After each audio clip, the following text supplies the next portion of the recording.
सभी क्लास के लिए आंसर की जारी नहीं हुआ है, अभी आगे भी जारी होना है, कुछ का हुआ है, लेकिन उसमें भी आंसर कुछ गलत दिया गया है। जो विषयों के विशेषज्ञ हैं वो कैसे आंसर गलत सेट कर देते हैं, तो बड़ा आश्चर्य लगता है। ताकि रिजल्ट से पहले हम लोग उस आंसर को सुधारवा सकें। अक्टूबर से पहले तो रिजल्ट आने की कोई संभावना ही नहीं, कोई संभावना नहीं है। हाँ, क्योंकि अभी चुनाव नहीं है।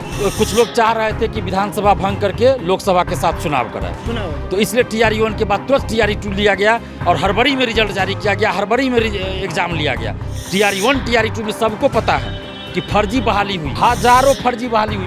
जो पैर से सही सलामत है, हाथ से सही सलामत है, पूरे शरीर से स्वस्थ है, वो लोग फर्जी दिव्यांग सर्टिफिकेट बना लिए। सही आंसर देते हुए भी BPSC ने उसको गलत कर दिया और गलत आंसर दिया। उसके चलते हमारे जैसे हजारों लोग बाहर हुए थे। बहुत सारे एग्जाम में ऐसा BPSC ने किया है। तो क्या कोई खेल चल रहा था? क्योंकि TRE-2 में तो परीक्षा समाप्त हुआ और 2-3 घंटा 4 घंटा के अंदर आंसर की जारी हो गया। फिर TRE-3 में इनकी काबिलियत कहाँ चली गई भाई? नमस्कार, आप देख रहे हैं लाइव सीरीज। मैं हूं आपके साथ रोहित। आपको बता दें कि BPSC TRE 3.0 देखिए शिक्षक भर्ती परीक्षा का आंसर की जारी हो गया है, लेकिन सवाल ये है कि आखिर रिजल्ट कब आएगा। देखिए तमाम मुद्दों पर बातचीत करने के लिए मेरे साथ छात्र नेता दिलीप है। दिलीप जी, आंसर की तो जारी हो गया, लेकिन सवाल ये है कि आखिर रिजल्ट कब। देखिए अभी सभी क्लास के लिए आंसर की जारी नहीं हुआ है, अभी आगे भी जारी होना है, कुछ का हुआ है, लेकिन उसमें भी आंसर कुछ गलत दिया गया है। उसमें भी आंसर गलत है। कुछ क्वेश्चन का आंसर गलत दिया गया। तो आखिर BPSC का जो एक्सपर्ट टीम, जिसको तथाकथित कहा जाता है एक्सपर्ट टीम, जो विषयों के विशेषज्ञ हैं, वो कैसे आंसर गलत सेट कर देते हैं, तो बड़ा आश्चर्य लगता है कि संवैधानिक संस्था BPSC और उसका आंसर गलत हो जाए। हालांकि ये प्रोविजनल आंसर की है और इस पर आपत्ति भी मांगेंगे। तो सबसे पहले तो जितने अभ्यर्थी हैं उनसे हम कहेंगे कि आप एक एक क्वेश्चन का आंसर देखिए और जहां भी लगे कि किसी क्वेश्चन का आंसर गलत है तो आप पूरा सोर्स के साथ उस पर आपत्ति जरूर दीजिए। जो नोटिफिकेशन BPSC का है उसके अनुसार आप आपत्ति जरूर दर्ज कीजिए। अगर आप अभी आपत्ति दर्ज नहीं करते हैं तो बाद में आप कुछ नहीं कर पाइएगा, चाहे कोर्ट जाइए या आंदोलन कीजिए, कुछ नहीं होगा। इसके लिए पहले जरूरी है कि आप आपत्ति दर्ज कीजिए। आपत्ति आप दर्ज किए रहिएगा गलत आंसर पे, तभी आगे हम लोग भी आपके लिए आंदोलन कर सकते हैं। तो इसलिए जो भी क्वेश्चन का आंसर आपको गलत लगे उस पर आपत्ति दर्ज कीजिए। और आंसर पे तो खेला होते रहा है BPSC में। 64वीं BPSC में खेला हुआ, उससे पहले 48 से 52वीं में, 66वीं में, 60 से 62वीं में गलत आंसर जानबूझ के दिया जाता है कुछ क्वेश्चन का। तो इसीलिए हम लोग जब आंदोलन किए तो अब फाइनल आंसर की रिजल्ट से पहले दिया जाता है, PT रिजल्ट से पहले। उसमें भी आप बोल रहे हैं गड़बड़ी है। हाँ, अभी तो गड़बड़ी है। ये प्रोविजनल आंसर की है तो अभ्यर्थी आपत्ति करे, जहाँ भी गलत आंसर दिया गया उस पर आपत्ति करे, और जब फाइनल आंसर की जारी होगा तो उसको भी अच्छे से देखें। अगर उसमें भी कुछ गलत है तो ज़रूर हमें बताएं, ताकि रिजल्ट से पहले हम लोग उस आंसर को सुधारवा सकें। क्योंकि रिजल्ट के बाद आंसर में सुधार नहीं हो पाता है, जो हकीकत बता रहे हैं। क्योंकि बहुत हम लोग देखे कोर्ट में भी लड़ाई लड़े स्टूडेंट्स, नहीं हो पाता है। और जहाँ तक रिजल्ट की बात है तो अभी तो अक्टूबर से पहले तो रिजल्ट आने की कोई संभावना ही नहीं, कोई संभावना नहीं है। हाँ, क्योंकि अभी चुनाव नहीं है जी। अच्छा, चुनाव को लेकर चुनाव नहीं है, ये सीधी, ये तो तांती तत्वा समाज को लेकर जो कहा गया है कि मामला कोर्ट में गया, मामला कोर्ट में था और डिसीजन आया। तो आज तो डिसीजन नहीं आया ना, ये तो पहले डिसीजन आ चुका था। और इसके लिए इतना लंबा समय की क्या जरूरत थी? और ये जो बहाना बनाया जा रहा है ना कि तांती तत्वा समाज, तो वो बहानेबाजी है।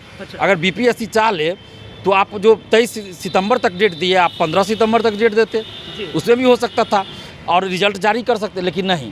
ये 1 महीना से 1.5 महीना से सोए हुए थे और अब इनको तांती तत्वा समाज का नज़र आया। डिसीजन आज तो नहीं आया है, तो ये सिर्फ बहानेबाजी है। TRE-1 TRE-2 में क्या था कि तुरंत लोकसभा चुनाव होना था।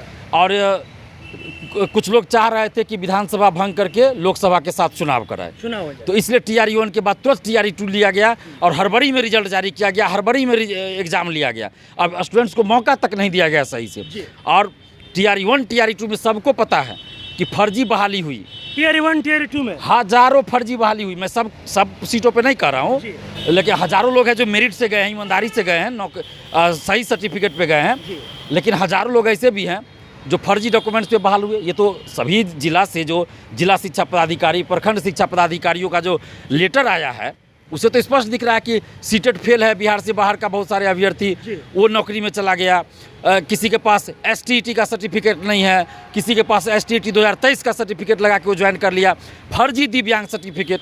जबकि विज्ञापन में लिखा था कि दिव्यांगता की जाँच IGIMS पटना से की जाएगी, लेकिन रिजल्ट दे दिया गया और कहीं कोई मेडिकल टीम के द्वारा दिव्यांगता की जांच नहीं की गई, न TRE 1 में जांच हुई, न TRE 2 में हुई। और जो सर्टिफिकेट लगा के दे दिया दिव्यांगता से संबंधित, दिव्यांग सब सर्टिफिकेट यानी फर्जी सर्टिफिकेट लगा के दे दिया, उस पर ज्वाइनिंग दे दिया गया और हज़ारों फर्जी बहाली हो गई। हज़ारों लोग जो पैर से सही सलामत है, हाथ से सही सलामत है, पूरे शरीर से स्वस्थ है, वो लोग फर्जी दिव्यांग सर्टिफिकेट बना लिए। अधिकतर लोग कान से बहरा होने का सर्टिफिकेट बनाए हैं, फर्जी सर्टिफिकेट।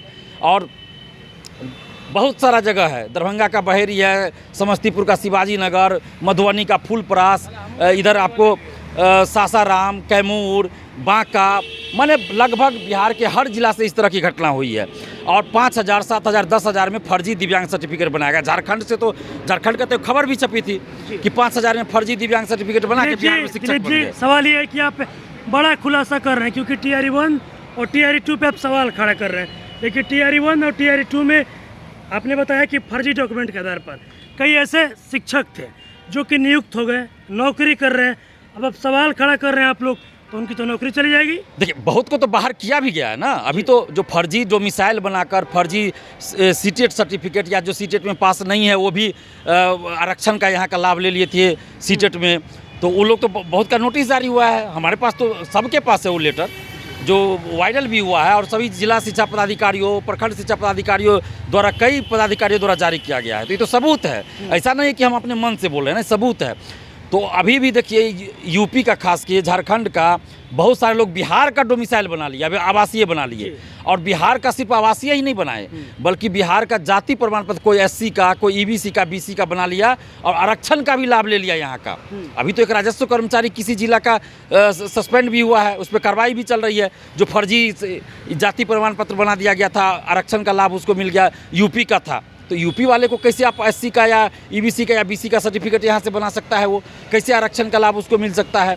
तो फर्जी आवासीय, फर्जी डोमिसाइल तो बनाया ही है, फर्जी EBC, फर्जी EWS, फर्जी SC, फर्जी BC सर्टिफिकेट, फर्जी दिव्यांग सर्टिफिकेट पर भी हज़ारों बहाली हुई है। हम सरकार से ये मांग कर रहे हैं कि जितने भी शिक्षक नियुक्त हुए हैं TRE 1, TRE 2 में, आप सब की जाँच एक बार फिर से कीजिए, फिर से जाँच हो, बायोमेट्रिक जाँच हो, प्रत्येक स्कूल का बारी बारी से जाँच हो, बायोमेट्रिक जांच हो, दिव्यांग सर्टिफिकेट की जांच हो, मेडिकल टीम के द्वारा जांच की जाए दिव्यांगता की।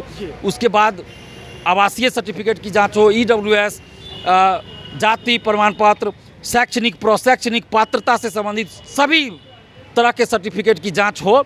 और जो भी इसमें फर्जीवाड़ा करके आए हैं, विज्ञापन की शर्तों के अनुसार जिसके पास भी डॉक्यूमेंट्स हैं उस सबको बाहर किया जाए। और TRE 3 में ऐसी नौबत न आए कि फर्जी बहाली हो।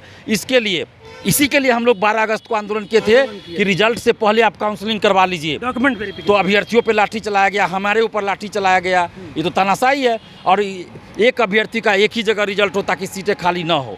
अब TRE 1, TRE 2 में देखिए कितना हज़ारों सीट खाली रह गया और हज़ारों बिहारी अभ्यर्थी कटअप के बराबर मार्क्स लाने के बाद भी बेरोजगार रह गए, उनको नौकरी नहीं मिली। और दूसरी तरफ बिहार से बाहर के हज़ारों लोग फर्जी डॉक्यूमेंट्स पे यहाँ टीचर बन गए और अभी कुछ लोग बाहर भी हुए भी हैं, लेकिन कुछ लोग पैसा दे के मैनेज भी कर रहे हैं। तो ये खेल बंद होना चाहिए। शिक्षक बहाली में जो खेल हो रहा है ये खेल बंद हो।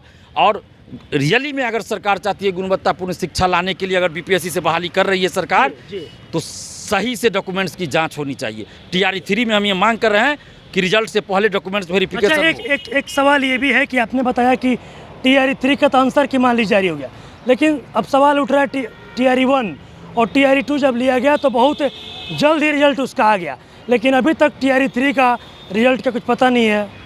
तो ये तो खेल चल रहा है ना, ये तो खेल चल रहा है। कुछ दिन पहले फ़ोन करके पैसा मांगा जा रहा था अभ्यर्थियों से कि इतना पैसा दीजिए आपका सिलेक्शन TRE 3 में हो जाएगा। तो आखिर उस सबके पास डाटा कहाँ से गया?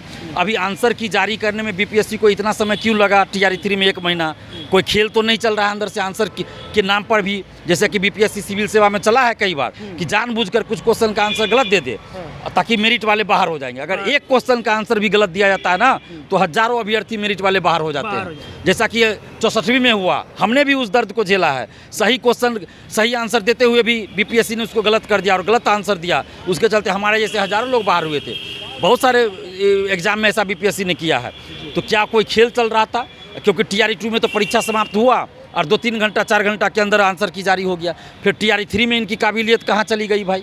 तो कहीं ना कहीं तो लग रहा है कि कोई खेल चल रहा है बीपीएससी ऑफिस के अंदर। तो खेल बंद होना चाहिए, अभ्यर्थियों के साथ न्याय हो, न्यायपूर्ण बहाली हो, किसी तरह का फर्जीवाड़ा नहीं हो, कोई धांधली सेटिंग नहीं हो, ताकि गुणवत्तापूर्ण शिक्षा बिहार में आए।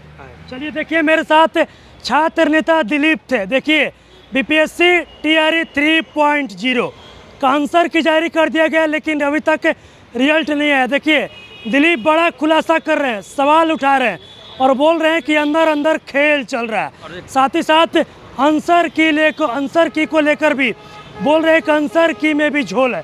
क्या कुछ बोल रहे हैं? टीआरई 1 में डोमिसाइल लागू था पहले विज्ञापन जब आया, और बीच में अचानक हटा दिया गया। फॉर्म मुश्किल से 7-8 दिन 10 दिन भराया और डोमिसाइल हटा दिया गया। तो डोमिसाइल हटाने का क्या फ़ायदा मिला बिहार को, बताए जरा। डोमिसाइल हटाने का यही फ़ायदा मिला ना कि यूपी का, झारखंड का और भी बाहर के लोग नहीं आ गए, नहीं फर्जी डॉक्यूमेंट्स पे आ गए। दिक्कत ये है ना, तो कैसे गुणवत्तापूर्ण शिक्षा आएगी। उस समय का जो शिक्षा मंत्री चंद्रशेखर सिंह बड़ा बोल रहे थे कि बिहार में योग्य अभ्यर्थी नहीं मिला, इसलिए बाहर के लोगों को मौका दे रहे हैं। तो अभी चंद्रशेखर सिंह के मुंह में कौन सी फेविकॉल से चिपक गया जो नहीं बोल रहे हैं, जो फर्जी बहाली हो गई, फर्जी डॉक्यूमेंट्स पे यूपी के लोग आ गए, झारखंड के लोग आ गए। तो कौन सा गुणवत्तापूर्ण शिक्षा हो रही है। तो डोमिसाइल लागू होना चाहिए बिहार में। चलिए देखिए, छात्र नेता दिलीप थे, साफ साफ कह दिया कि बीपीएससी टीआरई 3.0 में चल रहा है बड़ा खेल। साथ ही साथ आंसर की पर भी सवाल खड़ा कर रहे हैं और बोल रहे हैं कि झोल है। साथ ही साथ देखिए, बीपीएससी टीआरई 1 और टीआरई 2 में कई ऐसे शिक्षक हैं जिन पर ये सवाल खड़ा कर इनका साफ साफ कहना है कि टीआरई 1 और टीआरई 2 में भी कई ऐसे शिक्षक हैं जो कि फर्जी डॉक्यूमेंट के आधार पर नियुक्त हुए हैं, नौकरी कर रहे हैं। अब देखिए, जांच की मांग कर रहे हैं। ऐसे में कई ऐसे शिक्षक होंगे जिनकी नौकरी भी चली जाएगी। साथ ही साथ डोमिसाइल पर भी सवाल खड़ा कर रहे हैं। क्या कुछ कहना था, आपने तमाम चीज़ें इस वीडियो में देखी है। बस इसी तरह की तमाम खबरों के साथ आप मेरे साथ जुड़ा रहे। तब तक धन्यवाद।